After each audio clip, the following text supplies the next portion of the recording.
Morning everyone.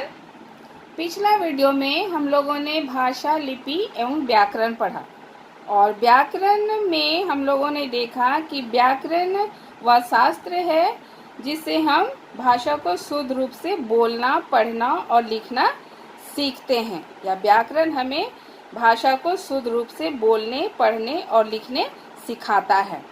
तो व्याकरण को 3 भागों में बांटा गया है, यानी कि व्याकरण के 3 विभाग हैं: वर्ण विचार, शब्द विचार और वाक्य विचार। और इसके विषय में हमने कहा था कि हम इसके विषय में बाद में पढ़ेंगे। तो आज हम लोग वर्ण विचार के विषय में पढ़ेंगे। वर्ण क्या है? वर्ण किसे कहते हैं?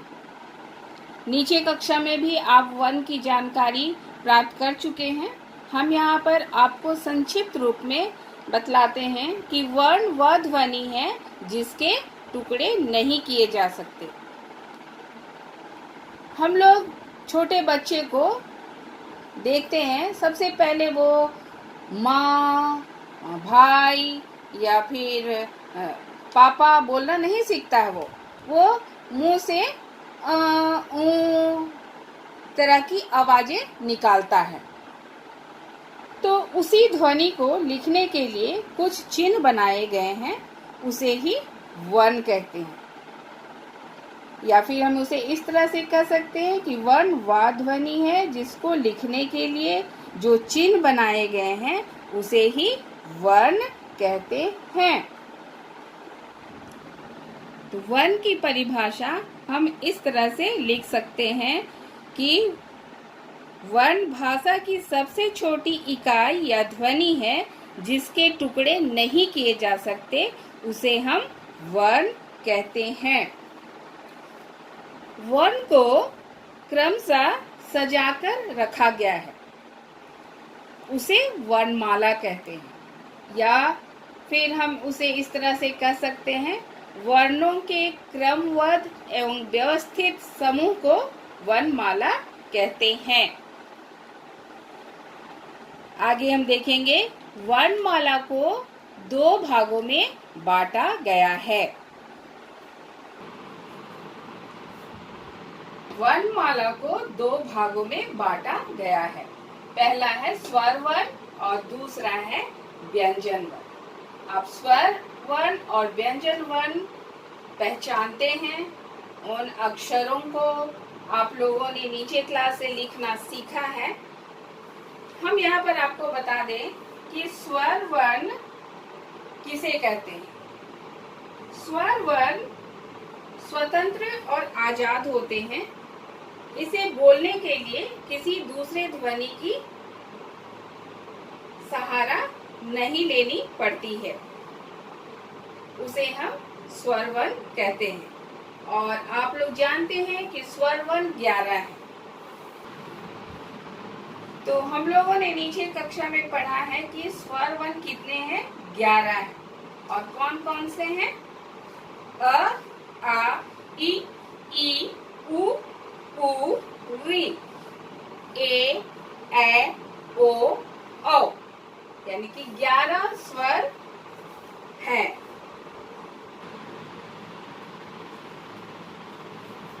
दूसरा है व्यंजन वर्ण। व्यंजन वर्ण 33 हैं। क से लेकर ह तक 33 वर्ण व्यंजन वर्ण की गिनती में आते हैं। और व्यंजन वर्ण स्वतंत्र नहीं होते हैं, ये स्वरों की सहायता से बोले जाते हैं। यानी कि सभी व्यंजन वर्ण को बोलने के लिए स्वरों की सहायता लेनी पड़ती है। तो सबसे पहले हम स्वर वर्ण के विषय में जानेंगे। स्वर वर्ण जैसे मैंने बताया आपको, अ से लेकर औ तक, यानी टोटल 11 वर्ण हैं। स्वर वर्ण को भी 3 भागों में बांटा गया है। 3 भागों में बांटा गया है। ऐसे हम लोग अधिकतर जानते हैं कि ह्रस्व स्वर और दीर्घ स्वर। अगर वर्णों को हम देखेंगे तो उस हिसाब से वर्ण को दो ही भागों में बांटा गया है, लेकिन कभी कभी अलग अलग किताबों में हम लोग देखते हैं कि स्वर को तीन भागों में बांटा गया है, ह्रस्व स्वर, दीर्घ स्वर और प्लुत स्वर। तो ह्रस्व स्वर पहला है ह्रस्व स्वर। जैसा कि मैंने बताया कि स्वर वर्ण को भी तीन भागों में बांटा गया है, ह्रस्व स्वर, दीर्घ स्वर और प्लुत स्वर। तो ह्रस्व स्वर क्या है? ह्रस्व स्वर उसे कहते हैं जिन वर्णों का उच्चारण करने में हमको कम समय लगता है, यानी थोड़ा समय लगता है, उसे हम कहेंगे ह्रस्व स्वर। और ये हैं अ, छोटी ई, छोटा उ और री। ये चार आपके ह्रस्व स्वर की गिनती में आते हैं। तो ह्रस्व स्वर जैसे मैंने बताया अ, ई, उ और री, यानी कि चार ह्रस्व स्वर की गिनती में आते हैं। इन वर्णों को उच्चारण में सबसे कम समय लगता है, यानी कि जिन वर्णों का उच्चारण करने में सबसे कम समय लगता है उसे हम कहेंगे ह्रस्व स्वर। दूसरा है दीर्घ स्वर। दीर्घ स्वर, दीर्घ स्वर का उच्चारण करने में ह्रस्व स्वर से ज्यादा समय लगता है और वे वर्ण हैं आ, ई, उ, ए, ओ, औ, यानी कि कितने हुए? 7।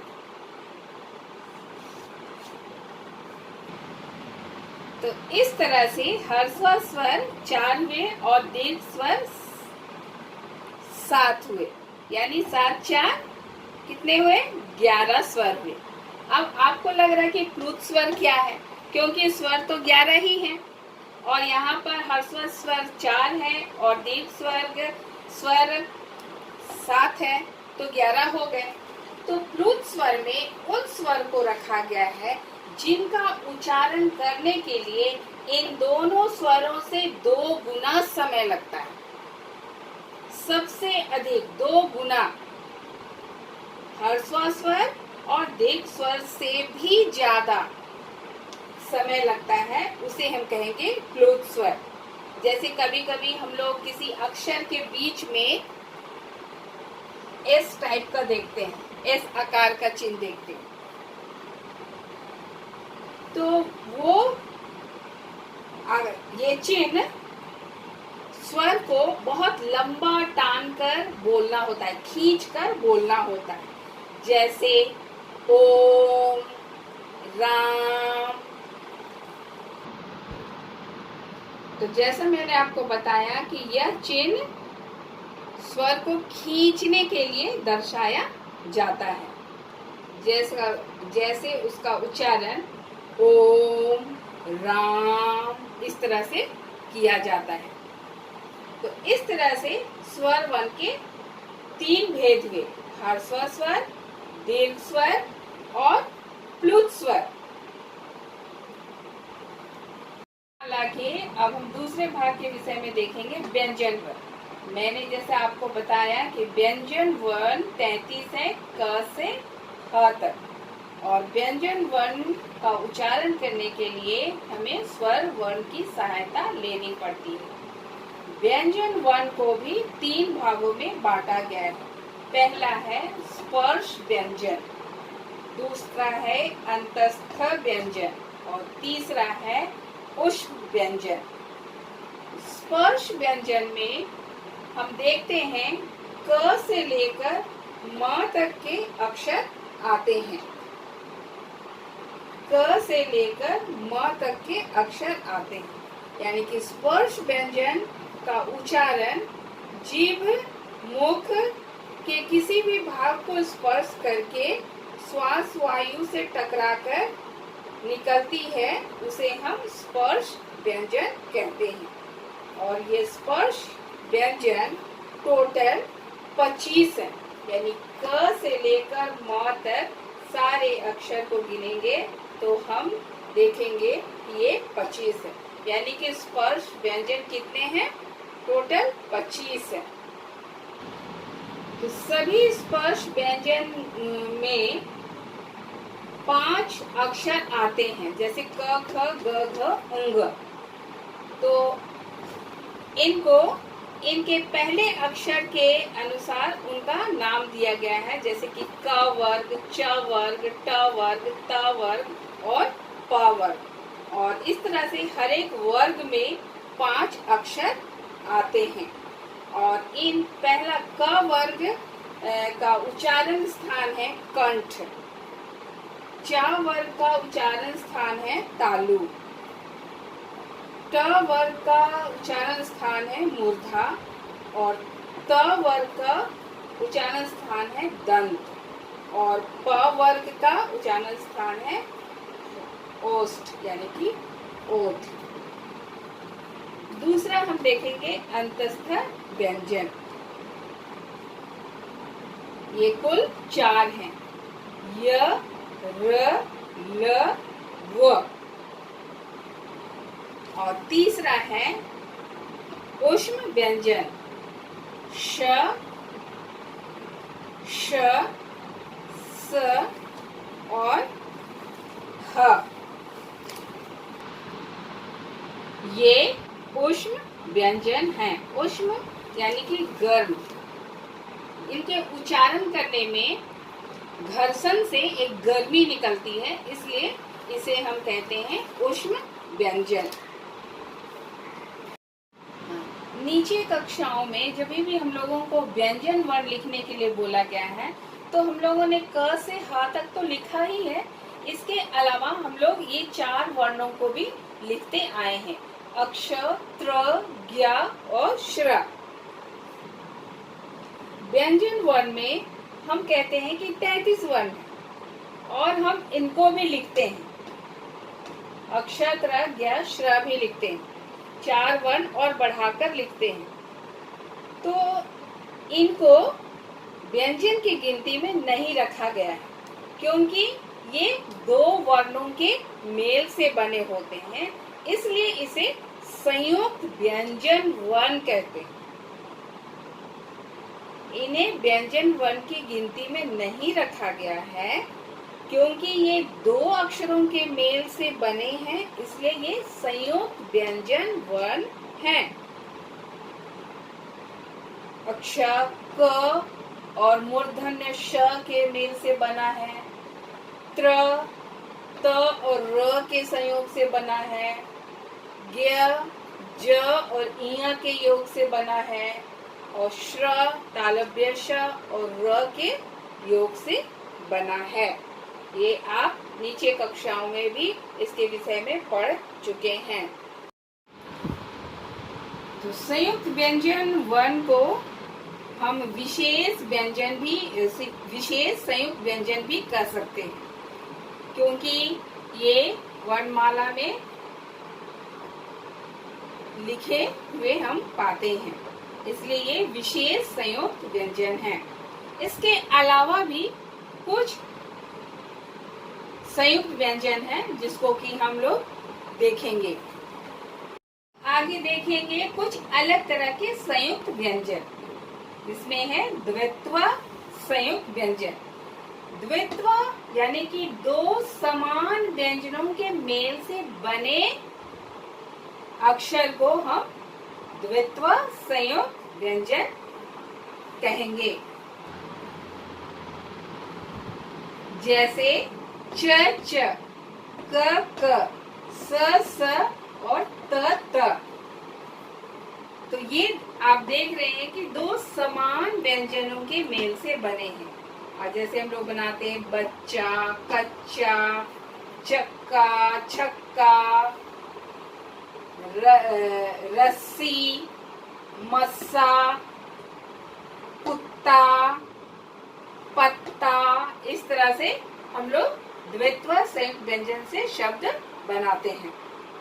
कुछ अन्य संयुक्त व्यंजन भी है, यानी कि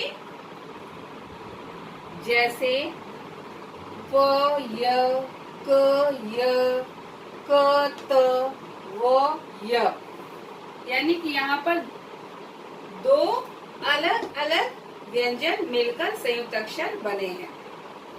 दो अलग अलग, यहाँ पर हम लोगों ने देखा समान एक जैसे अक्षर या व्यंजन मिलकर संयुक्त बने हैं, और यहाँ पर अलग अलग, जैसे प य, जैसे हम लोग बनाते हैं प्यार, प्यासा, क य, क्या या क्योंकि या क्यारी, क त रक्त, भक्त, और व य, जैसे हम लोग अभी व्यंजन पढ़ रहे थे तो व य संयुक्त है, व्यंजन, व्यास, इस तरह से व्याकरण, व्याकरण, है ना। तो इस तरह से हम लोगों ने देखा कि व्यंजन वर्ण को कई भागों में बांटा गया है। उसमें पहला था स्पर्श व्यंजन, दूसरा था अंतस्थ व्यंजन, और तीसरा था ऊष्म व्यंजन। इसके अलावा था संयुक्त व्यंजन, और जो कि वे प्रमुख संयुक्त व्यंजन की गिनती में आते थे, अक्षत्र, ज्ञश्र। उसके अलावा था द्वित्व संयुक्त व्यंजन, इसमें एक जैसे यानी एक जैसे समान अक्षर संयुक्त होकर व्यंजन बने हैं, और अन्य संयुक्त में दो अलग अलग अक्षर मिलकर संयुक्त होकर अक्षर बने हैं। संयुक्त अक्षर के बाद हम कुछ और वर्णों को देखेंगे, जैसे अंग, अह और चंद्र बिंदु। इसे अयोगवाह कहते हैं। अयोगवाह, अयोगवाह में ये तीन अक्षर आते हैं, अंग, अह और चंद्र बिंदु। अयोगवाह ना तो स्वर होते हैं ना ही व्यंजन, इन्हें अयोगवाह कहते हैं। और अंग, अह और चंद्र बिंदु इसी प्रकार के वर्ण हैं। इनका स्थान स्वर के बाद तथा व्यंजन के पहले माना जाता है। जैसे हम इसका उच्चारण करते हैं अंग, अंग में अंगा का जैसा आवाज या स्वर सुनाई देता है, यानी कि अंग कहने से अंगा जैसा सुनाई देता है।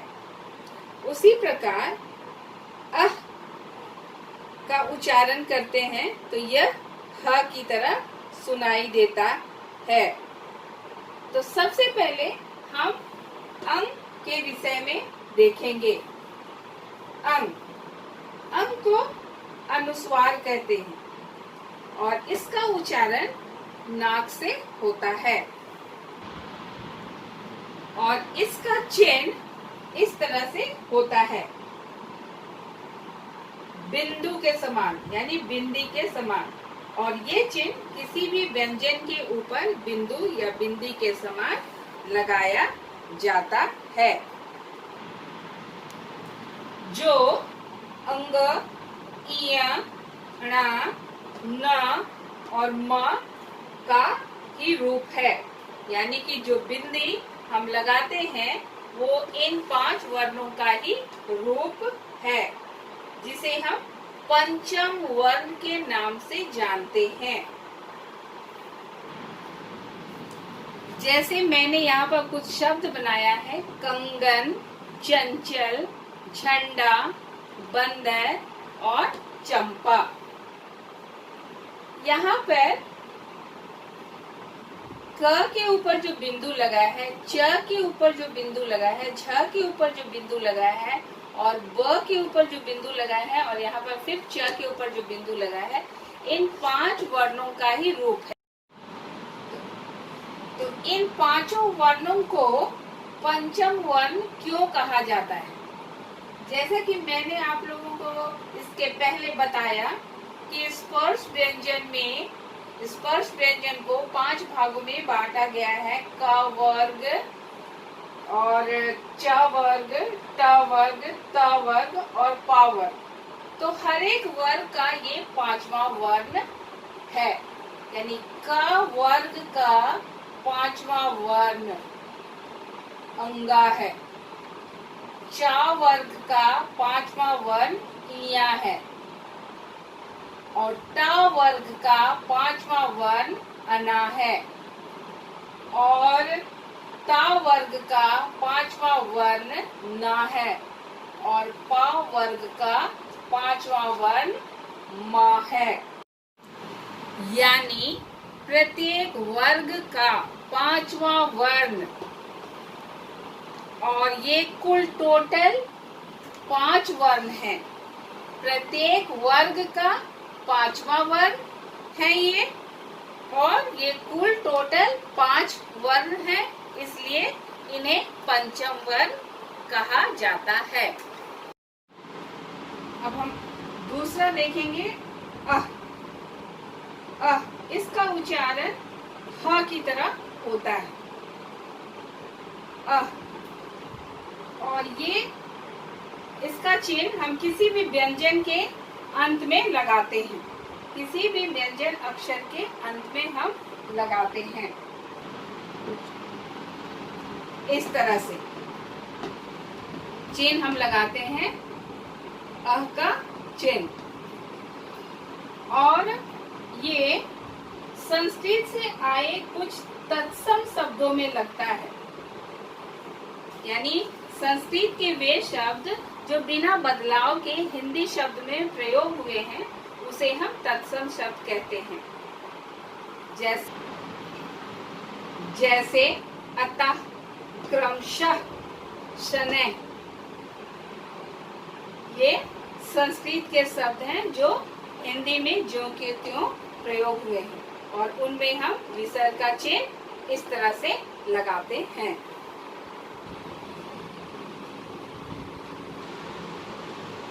अब हम आगे देखेंगे चंद्र बिंदु। चंद्र बिंदु का चिन्ह इस तरह से हम लगाते हैं। ये अनुनासिक स्वर है। इसका उच्चारण मुंह और नाक दोनों की सहायता से लिया जाता है। तो चंद्र बिंदु का चिन्ह हम किसी भी शब्द में इस तरह से लगाते हैं, यानी चांद बनाकर उसके ऊपर में बिंदी लगाते हैं। ये हुआ चंद्र बिंदु का चिन्ह और उससे हम शब्द बनाते हैं जैसे सांप, चांद, गांव, चांदनी वगैरह वगैरह। यहाँ पर हम र के रूप के विषय में बता देते हैं आप लोगों को। र के तीनों रूप इस प्रकार होते हैं, आप देख रहे हैं, इस प्रकार होते हैं। और जब भी इस तरह का र का रूप किसी भी अक्षर पर लगता है, यानी कि स्वर रहित व्यंजन के बाद इनका ये रूप र का रूप लगता है। और ट, ठ, ड में इस तरह से आपका र का रूप लगता है, जबकि स्वर सहित व्यंजन के बाद यदि र का स्वर आता है तो वो रेफ में के रूप में लगता है, रेफ के रूप में लगता है। स्वर रहित व्यंजन के बाद यदि र का स्वर आता है तो र का रूप इस प्रकार लगेगा और ट, ठ, ड में इस तरह से लगेगा। और स्वर सहित व्यंजन के बाद यदि र का स्वर आता है तो वो रेफ की तरह लगेगा। जैसे यहाँ पर प्रकार, यानी कि र यहाँ पर स्वर रहित है, आधा र है और इसलिए इसका इस तरह से लगा है तिरछी लकीर की तरह। ड्र, यहाँ पर दो र का स्वर सुनाई दे रहा है इसलिए, और ये हमेशा प्राय आप देखोगे ट, ठ, ड में ही लगता है इस तरह का र का चिन्ह। और कार्य यानी स्वर सहित, यहाँ पर कार्य यानी या के पहले रा का स्वर आ रहा है, यानी कि रा पूरा है, यानी स्वर सहित है, इसलिए ये रेप के रूप में लगेगा। तो र के रूप को लगाने के लिए आप हमेशा ध्यान देंगे कि कहाँ पर आधा र लग रहा है और कहाँ पर पूरा र लग रहा है। यदि पूरा र का स्वर आएगा तो रेप की तरह लगेगा, और आधा स्वर का आधा र का प्रयोग होगा तो इस तरह से चिन्ह लगेगा। जैसा कि हम लोग नीचे की कक्षाओं में पढ़ चुके हैं कि स्वर वर्ण की मात्रा चिन्ह होती है, और स्वर वर्ण अपने मूल रूप और मात्रा चिन्ह दोनों ही रूपों में प्रयोग होते हैं। तो हम यहाँ पर मात्रा चिन्ह से आप सभी परिचित हैं, इसलिए हम मात्रा चिन्ह आप लोगों को नहीं बतला रहे हैं। हम आगे बढ़ रहे हैं वर्ण विच्छेद की ओर। वर्ण विच्छेद, विच्छेद मतलब अलग करना।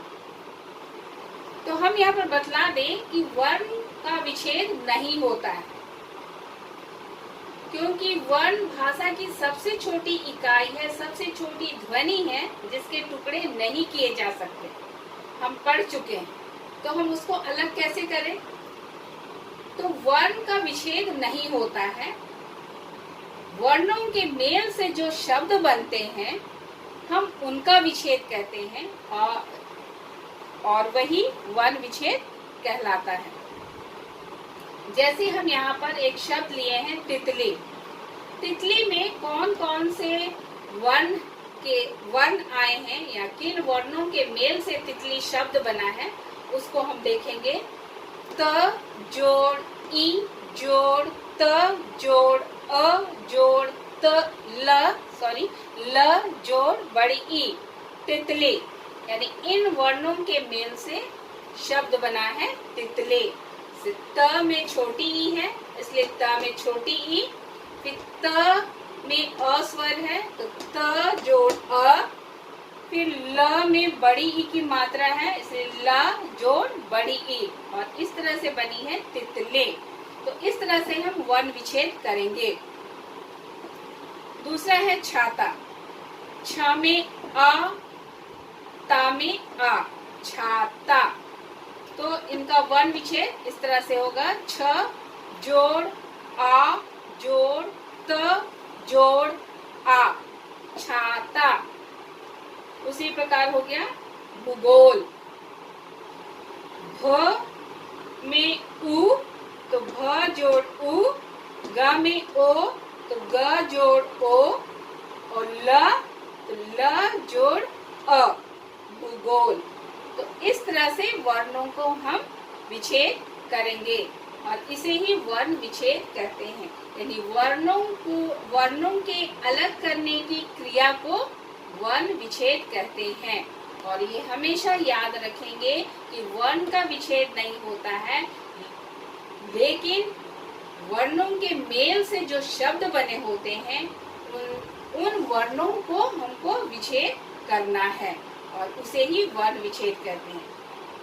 तो इन सब को समझने के लिए आपको एक बार किताब अच्छी तरह से पढ़ना जरूरी है, और जब तक आप किताब पूरी तरह से नहीं पढ़ेंगे तो आपको समझ में नहीं आएगा। और इसलिए आप ध्यान से हर एक चीज को बारीकी से लाइन बाय लाइन पढ़ेंगे और समझेंगे।